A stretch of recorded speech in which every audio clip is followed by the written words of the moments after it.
Hello, good afternoon. Today's video po ay ako po ngayon inarito ngayon sa aming kusina. Wala pa pong tao, gapo ng ang oras po dito ay mag-aalas 2 pa lang ng hapon. Kaya po ako pawisan ako pinagluluto ng biko. Bikong Tagalog eh, no? Ayan. Ito po yung dalawang gata. Ito po yung yan po yung malagkit glutinous rice. Ay kaya po ako nag-asolo-solo dito.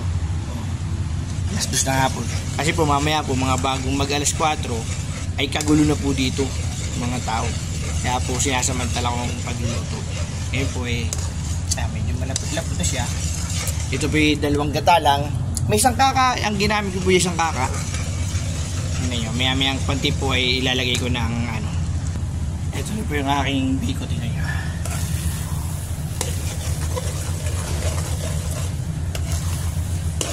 Hindi pa po yan masyado.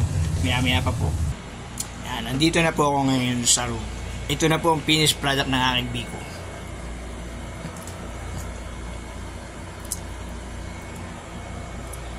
Yan.